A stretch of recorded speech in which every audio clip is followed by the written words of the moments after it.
What's up everyone, this is Griever here with your very first anime tag video of this channel and my first anime tag video I've ever done.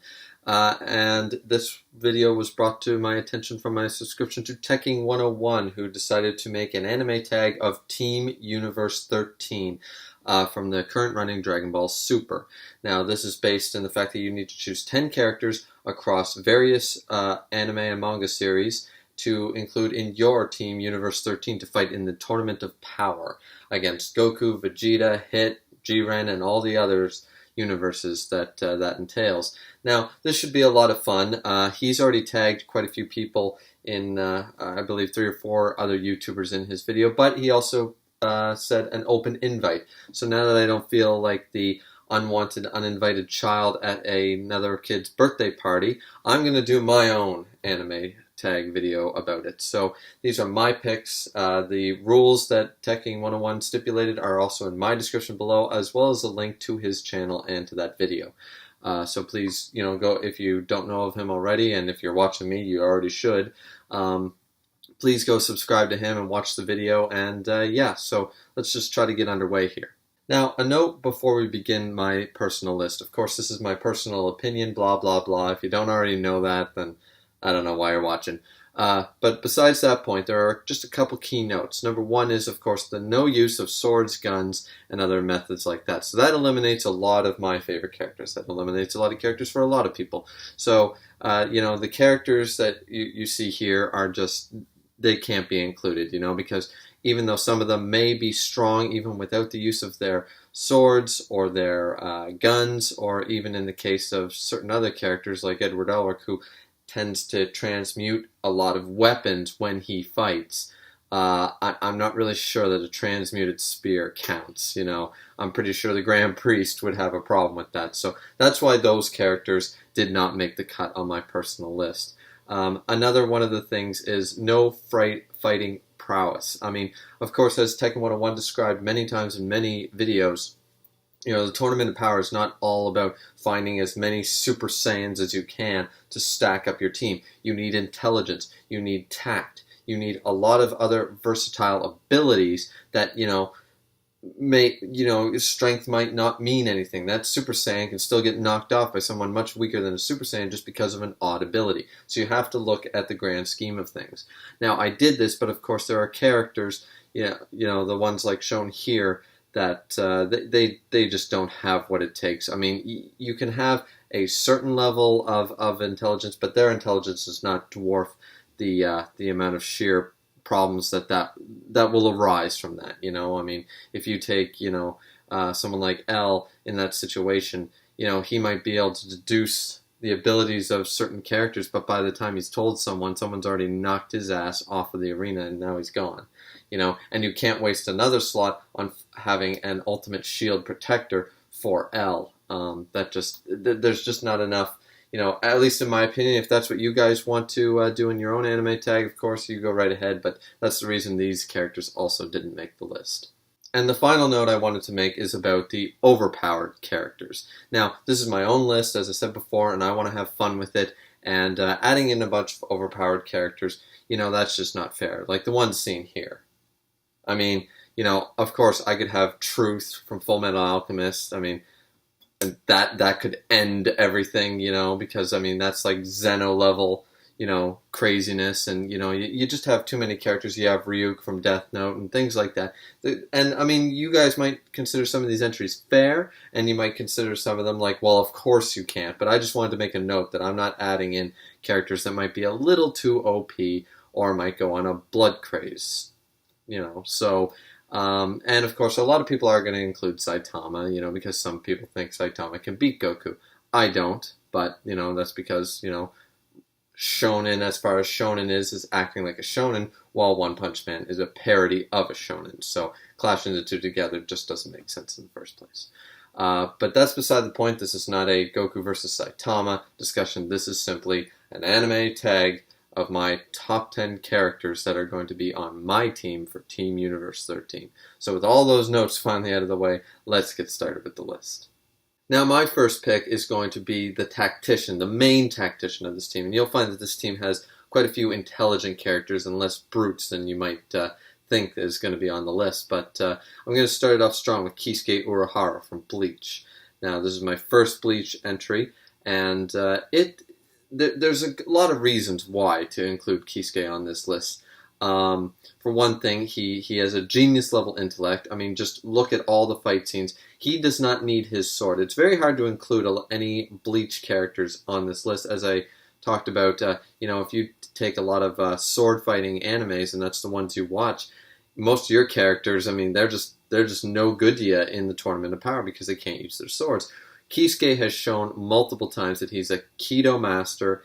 He has, and in his fight with Askin, he talked about how his brain works and how he can't help but come up with 1,000 strategies because he thinks about the 1,000 problems that could arise. And after he realizes those 1,000 problems, he comes up with 1,000 solutions.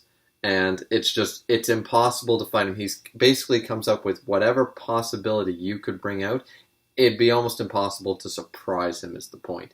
And he's created a countermeasure to all those possibilities. He's just that smart.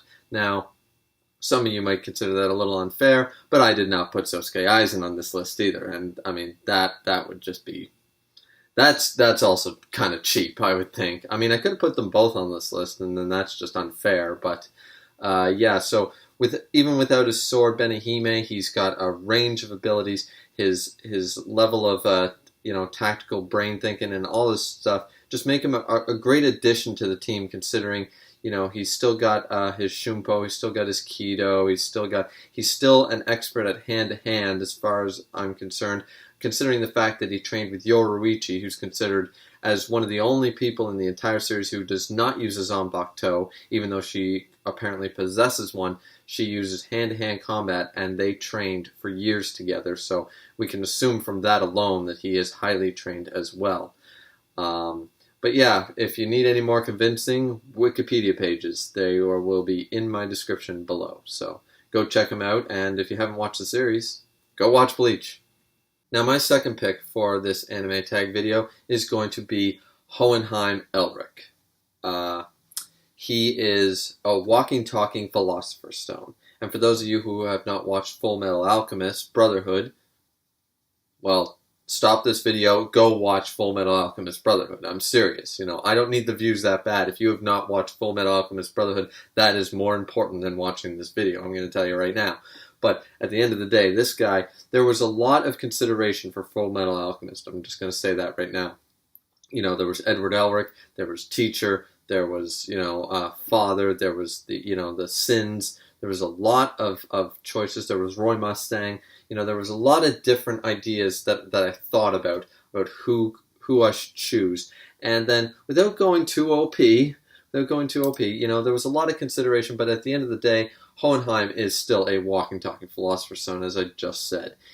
He's got a mix of healing capabilities. He can self-heal himself.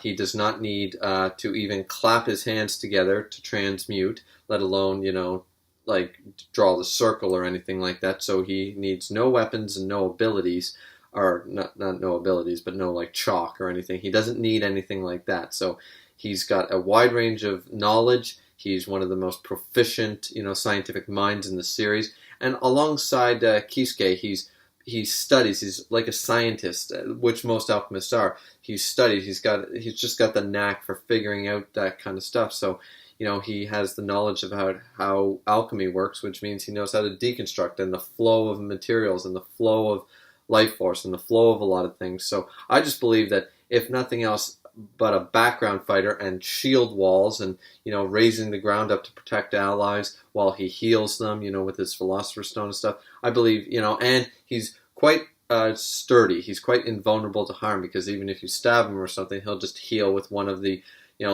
thousands of lives that live inside his Philosopher's Stone. He'll be able to self-heal while healing others. So, there's a lot of capabilities for him, even if he's only used as a background healer. And I feel like you need at least a few people with some healing capabilities in this battle. Now, my third entry is from the One Piece universe. And I only have one on this list. There was a lot of considerations, though. There was a lot of guys on this list originally when I had it around 40, 41 characters on the list that I had to slowly but surely, process of elimination. One of the characters was Crocodile, like Tekking101, and for basically the same reasons as he talked about. But in the end, I chose Garp. Monkey D. Garp. Now, the reasons behind this, and I just want to say one thing before we keep going on, is that I'm not going to sit here and explain every feat like a Wikipedia page, immense strength, immense speed, immense this, durability, I'm not going to go through all that. You guys, if you don't know the character, I'm going to, of course, go over them briefly as to why I think it, but, I'm not going to just sit back and keep explaining their feats over and over. That's why I'm leaving the Wikipedia pages in the description below, as I said. That way, you guys can check them out and see for yourself, more so than me just ranting all about, their abilities throughout the story. That being said, though, of course, let's just get on. The thing is that a lot of characters were considered from the One Piece world. Shanks, Rayleigh, Whitebeard, there was a lot of characters that I really like. Ben Beckman. There was a lot of characters that I really, really like that I wanted to include, and some are you could almost consider in the OP department. I mean, Shanks is debatably the strongest character currently in the series. Mihawk, Whitebeard is dead. Now I know that Tekking101 did not specify about living or dead during the time of the story or anything like that, and he did use Kakashi on his list from Naruto, where he said before he lost his Sharingan. So that implies that you can pick the character from what point in the series, of course, as well. But in this instance, I'm just going to say Monkey D. Garp in general, because as I said, most of these characters use swords or guns, and we haven't seen them not use them. I mean, Rayleigh and Shanks are arguably two of the also strongest, but the only time we've seen them in combat, they use a sword, and they don't have devil fruits. As far as we know, Shanks does not have a devil fruit currently, and Rayleigh, we know, does not have a devil fruit. So, it's kind of hard to, how else are they going to fight? Like, we haven't seen them. I'm sure they're very good at using their fists, but as I said before, cutting the battle strength of a character in half, when they're trained like that, is just, it'd be like including Mihawk without his blade. I mean, Mihawk's still a badass, but, there's better options for you out there, characters who just use devil fruit powers, or characters who use their fists. So, in this case, I went with Garp the Fist, quite literally. For one thing, he was able to go toe-to-toe with both Whitebeard and Roger at, in the golden age of piracy, which is considered the strongest characters, in the series thus far. These were the ones who most of the current strongest looked up to, and the ones that are still kicking around are still pretty much still trying to teach the younger generation what it means to be strong. It took a lot to take on Whitebeard, and Whitebeard was quite old. Roger was never actually defeated, or captured for that matter, in the strictest sense, and yet Garp fought toe-to-toe. According to Roger's own words, they tried to kill each other many, many times, and as many have speculated, the Pirate King was one of, if not the strongest at the time of his death. He was the strongest character in the series. He fought with Whitebeard evenly, and he fought with Garp. Now, I take that away from the fact that these three were considered the three strongest characters in their prime. And I still consider them stronger in their prime than the current characters have shown in the series thus far. Not only that, a lot of people have speculated that Garp, during the Marineford arc, and once again, spoiler alert, would have killed Akainu. And I'm one of those people. I believe that if Sengoku had, that was not a bold threat that Garp said from the ground. That was not something that he was, just talking his mouth off. He said, that was just a statement. That was a fact, is what he was stating. He goes, if you let up, I'm going to kill him. And I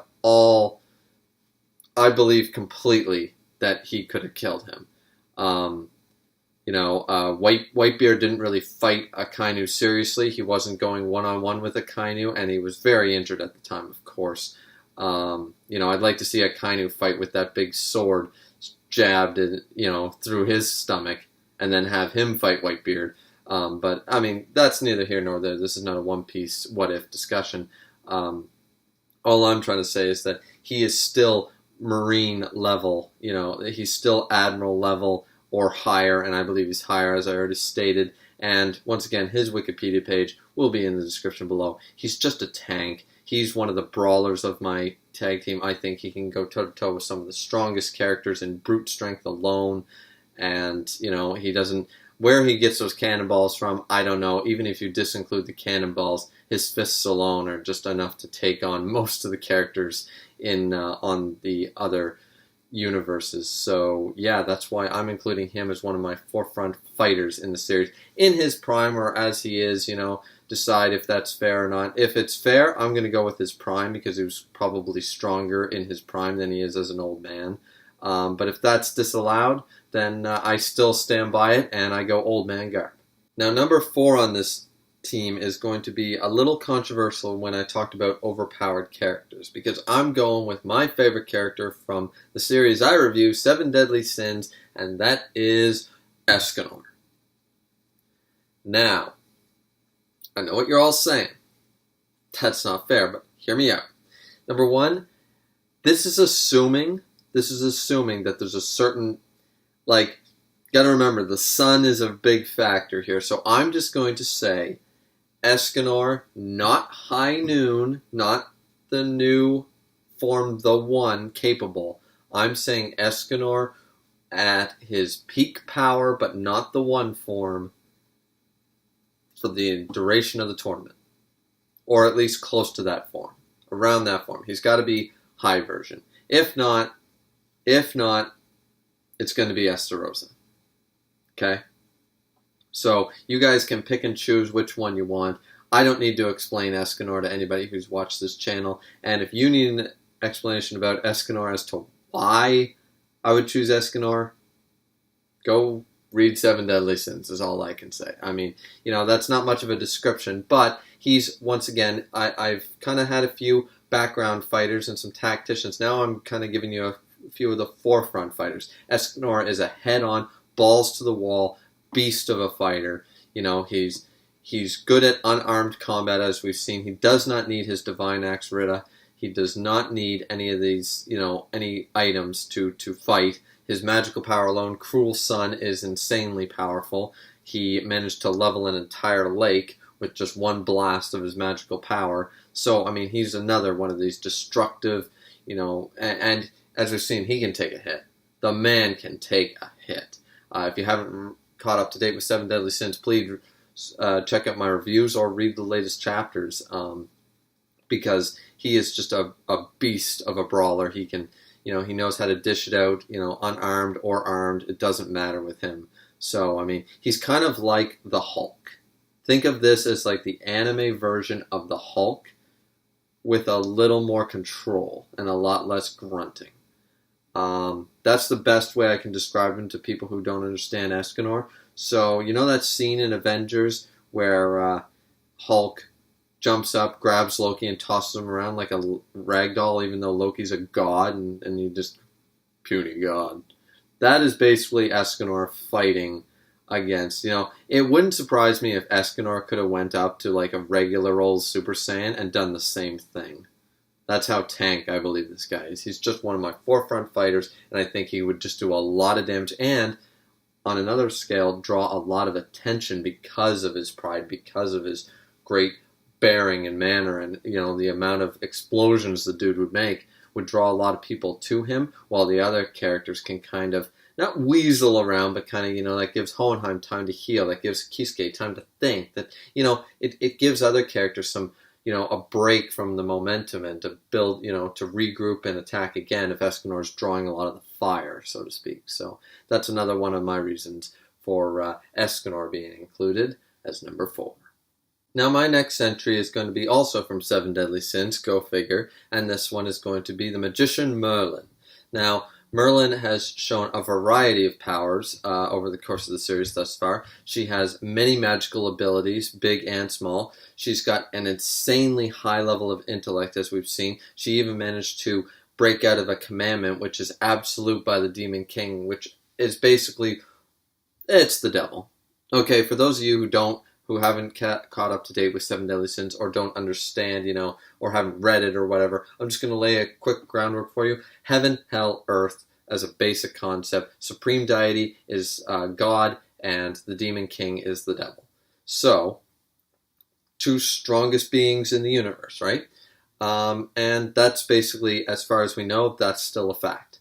Now, the Demon King made commandments. These 10 commandments are absolute, kind of a play on the old, the God has 10 commandments in Christianity, but whatever. And the point is that these commandments are absolute. These individual powers, they're one-off powers, and they are absolute. They cannot be broken, even by themselves. So if one of the 10 commandments screws up, their own commandment can work against them. That's how dangerous these are. And these commandments cannot be broken, they cannot be fixed, they cannot be healed. They are absolute. Merlin managed to get out of one. Yeah. So let's just start with that as a baseline for her amount of quick thinking, because it was instantaneous, pretty much. It took a few seconds for the commandment to take hold, and then she was fucked. But she managed to figure it out. About how to avoid it and how to dodge it. Her magical power is second to none as far as magicians are concerned in the series thus far. And she's also one of the higher level characters. Now, this series also works on power levels in the later half. We haven't seen a current power level from her, but at the time of power levels being introduced, she was one of the strongest as far as that's concerned. Now, that number has probably increased dramatically since then, because she can still hold her own very well. And alongside the fact that her ability Perfect Cube is insanely useful, I believe, in the Tournament of Power, because in that sense, you could potentially, for those of you who don't know, Perfect Cube is a cube created out of magical barrier energy that entraps all within it. And until she dispels it, that thing can't be broken. And I'm serious. I mean, I'm sure, someone going Super Saiyan God, Super Saiyan 3 or something ridiculous like that could potentially break it. But at the end of the day, no. This Perfect Cube is insanely durable. And it could be very useful in a tactical way. And if combined with the smarts of Hohenheim and Kisuke, I just don't see why this wouldn't, just be insane. Like, you imagine Perfect Cube and Merlin working together with Kisuke and Kido. Imagine the amount of stronger people than them that would just be thrown off the arena, just for laughs, just for fun, just for them to test out those two experimenting together. Like, I wonder what happens if I include my magical ability in this and do a Kido of this design, which I just invented 5 seconds ago, and you use your magical ability, and then you add Perfect Cube into the mix, and then we throw them off, ta-da, winning, right? So I just think that the inclusion of all these intelligent, tactful minds would, Hohenheim, Merlin, and Kisuke, that's kind of my trifecta of intelligence and tacticians that I think would just be a deadly fighting force. They don't need to be Super Saiyan level strong to deal with Super Saiyans, is kind of my point. So what do you think in the comments below? Let's move on to the next one. The next addition on this list is a name I can't really pronounce because I haven't seen the anime in quite so long. I believe it's pronounced Hayato Furengi, I don't know. Anyways, Mew's grandfather from History's Strongest Disciple. That is who it is. Anyway, pictures are here, so I mean that's quite helpful. But he's considered the invincible Superman, the legendary Grand Master, the ultimate martial artist. He is considered a natural disaster on his own. He's considered to have the power of a nuke within his fist. He's just he's superhuman strong. He's never fully really been tested. Some of his feats include the fact that he is able to run across oceans.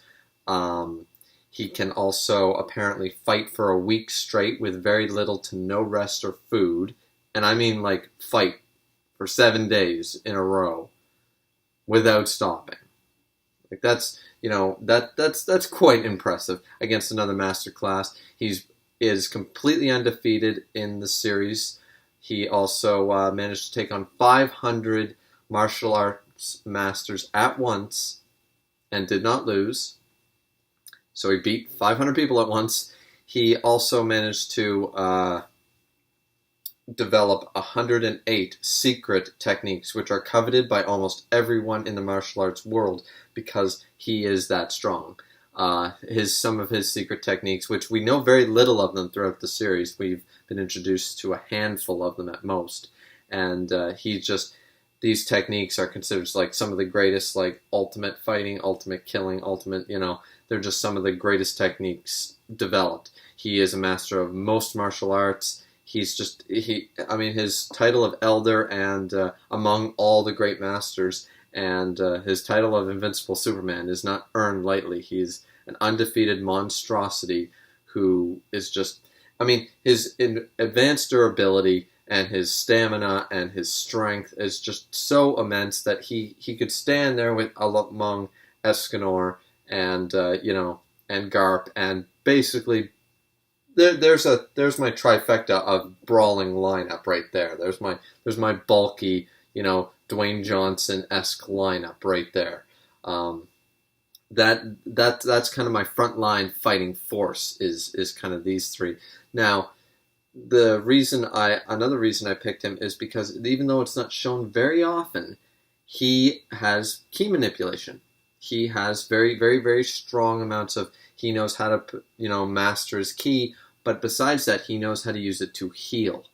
He's got he's able to use healing ki, which is allowed in the tournament, and is because it's an ability, and it's, once again, just like Hohenheim, very useful to have a couple of healers. They can still fight and, stuff like that, but it's great to have healers on the team, because then, how are you going to beat anybody if you can heal them just as fast, along with his own advanced durability, of course. But let's say, Garp gets in a fight and he gets pretty beat up, even if he wins. We'd like to have Garp back at full fighting force if Hohenheim's busy and, Escanor's taking care of shit, or Merlin entraps them in the perfect cube because no one can get in or out.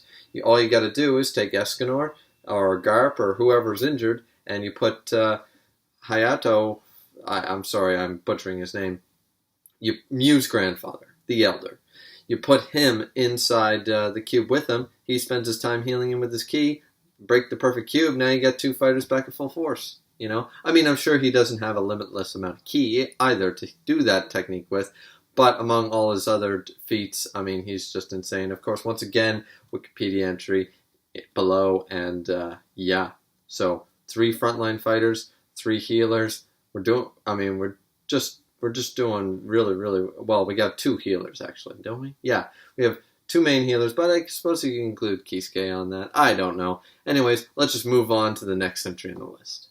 So my next 2 are going to be a double entry because they have a lot of the same powers. It's just that I wanted to include both of them on this list, and that's 2 characters from Beelzebub, both Oga and his teacher, Satome. And I hope I said his name right. These 2 have royal crests from the Demon King and the Demon King's son. And yes, I know it's only a theory that that Satome has a crest from the Demon King, but seriously, go debate that. So debate in the comments below. I'll fight that at a later date, but this video is already getting long enough without getting into a debate about that. I believe that he is the human contractor of the Demon King, which is considered the strongest force in this series. So, that being said, Oga right away, at the end of the series, spoiler alert, was able to go Super Saiyan. That's literally what it was, and they even made a reference and joke to that. So now we have a Super Saiyan. We've got a great brawling fighter. He doesn't use, items or anything to get to that level of strength. He's just an all-out, balls-to-the-wall fighter. We need that. We need, some more frontline fighters. We need more Super Saiyans on this team, without having a Super Saiyan. And this guy basically is it. That's just what he is. He's got crazy durability. He can be thrown through brick walls. He can be slammed into concrete. And he'll just get back up and keep fighting. He's just an absolute monster. He's also got many magical abilities, even though he kind of sucks at a lot of them. He still has magical abilities that he can use. He's got a combination of moves called Black Tex and his own demonic powers, and combines it into a new technique that ends up as a life force. Now, we did not see him use this technique, as far as I'm aware, while he was in this Super Saiyan-esque form, but he is one of those strongest characters, if not, he's, by the end of the series, he's stronger than all the antagonists, so that's the main thing. And as far as Satome goes, well, he's just a stronger version of that. He's the one, of course, he is the teacher of Oga, so he's the one who taught him how to use spells, because he's a spell master, which is another thing in this series. And there's a lot to say about Satome. I mean, even if he's not, take away the Demon King, Royal Seal, even though that's what he's got on his hand, he's also got the ability to make himself hover on his sigil. Now, that is the magical tattoo on his hand basically becomes a round disc which he can stand on. Well, how useful, it hasn't been shown in the series, but how useful would that be if he's about to be knocked off and he can just go bam? Because they said no flying. This is a magical ability. It's not flying. He's still standing. He is not flying. So, I mean, that might be a gray area, but I'm using that because that's still a magical ability, as far as I'm concerned. That'd be like Crocodile falling off the edge, turning himself into sand and drifting back in. That's not flying. It's not. It's technically not flying. He turned himself into sand and let the wind carry him back. It's not flying. So, anyways, and also a few of the other notes is that one of the characters, considered the strongest characters in the series, called Behemoth, one of the main antagonists, also stated that even though they were trying to take over the human world, that they did not want to involve themselves in fighting Satome. They just said, I'd really rather he not get involved. If we get involved with him, we are going to suffer some heavy casualties. And this is coming from one of the strongest, if not the strongest, demon, because he is the original general of the demon army, directly under the Demon King.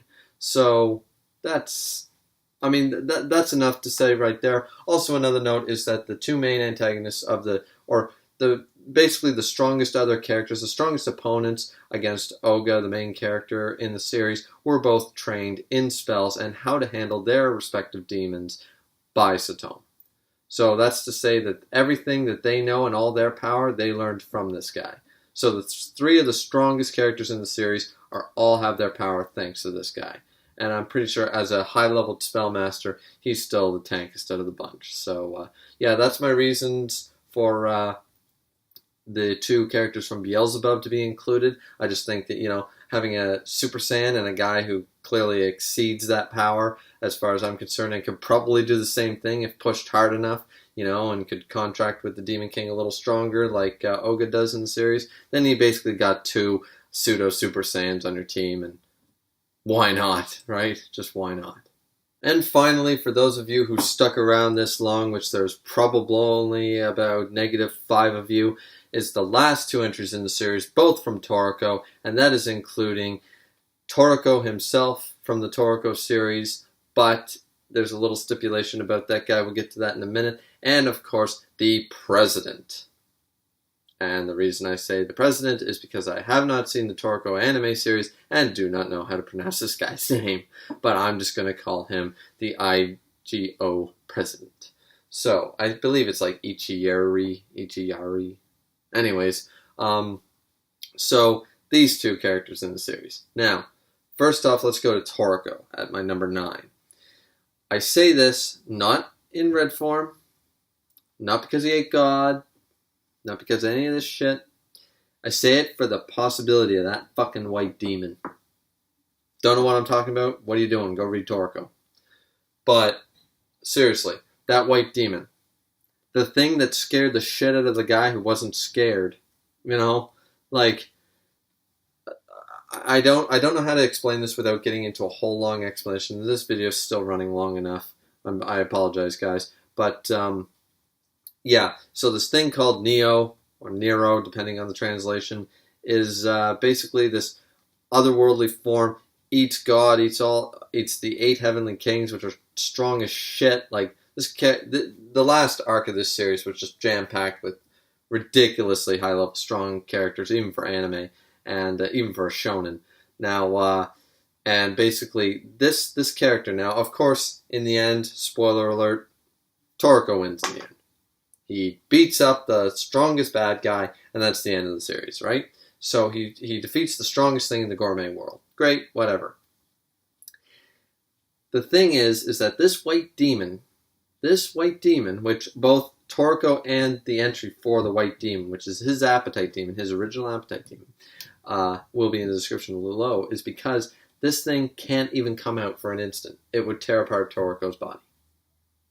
That's how strong this thing is. This thing came out for a split second because Toriko had just had enough power to just bring him out for an instant and without tearing his body apart, and it scared the shit out of the main bad guy. It scared him so bad, this Neo creature thing, that he slammed him, not to attack him, he punched him away from him because he was terrified of this thing.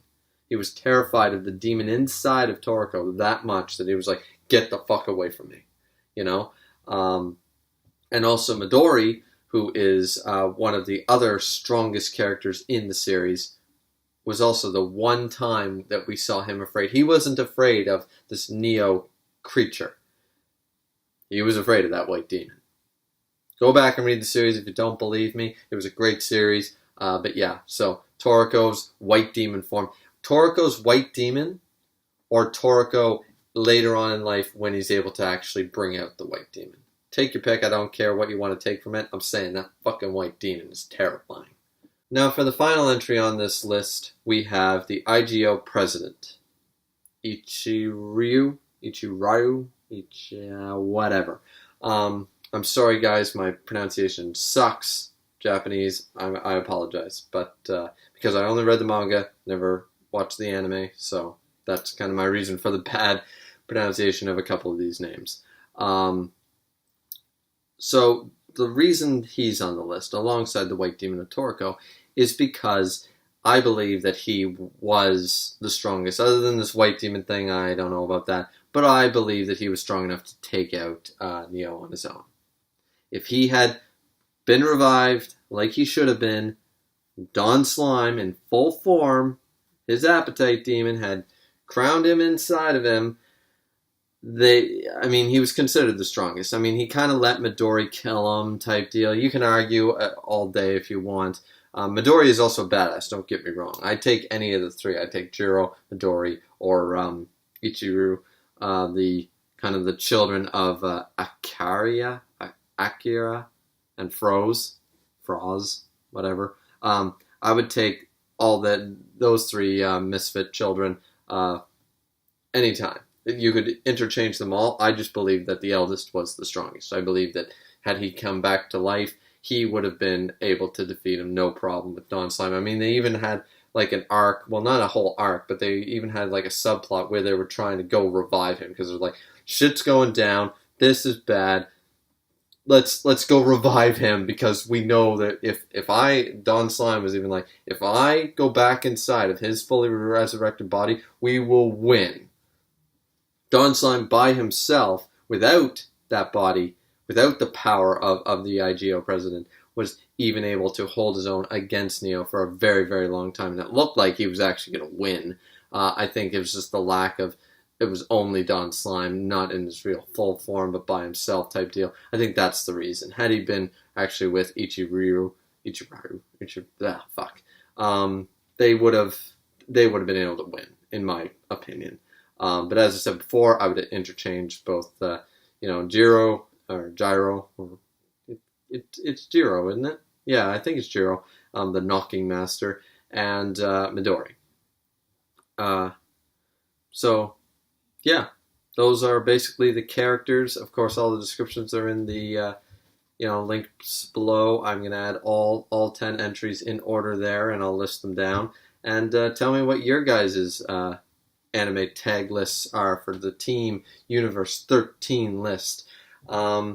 I know I had to kind of cut this a little bit short because this video is running long as it is, so I didn't get to a full explanation on the last few entries here about what I think they can do in the battle, but I think it's pretty self-explanatory. They're just strong as shit. You know, I went through the tacticians first because I wanted to explain my reasonings as to why certain characters have some healing, have some walls, have some, healing, some tactical capability. But at the end of the day, I also want brute strength. I need some guys who can take on a Super Saiyan and not die. Otherwise you're just not going to win the tournament. I mean, as Tekking101 said, it's not all about having all characters that can beat Goku. No, but you still need a character that can at least try to take him on. Because if that's the end, sure, you took out all the small fry, but what are you going to do when they're against Hit, or Vegeta, or Goku, or even Gohan, or Jiren, or any of these characters? They still need a way to be able to beat them, and sometimes, no matter how smart you are, sometimes it's not going to be enough. So that was my Team Universe 13 team of this anime tag video. I hope I did a pretty good job. I know the video is running quite a bit longer than I anticipated, so I guess I went a little overboard with it, but tell me what you guys think. Please like, subscribe, comment, all the usual good shit. I don't really have anybody to tag because there's no one that I know really watches my videos religiously. I mean, honestly, I don't really have anybody personally to tag, so I'm just going to end this with, please, anybody, send me a link if you do respond to this video with your own anime. I invite everyone the same way Tekking101 did. Please, anybody who's watching, send me a video or post in the comments your own team and tell me what you thought of mine and give me the reasonings for yours. So this has been Griever with your first and maybe only anime tag video, but hope you all enjoyed, and this will be me signing out. Later, guys.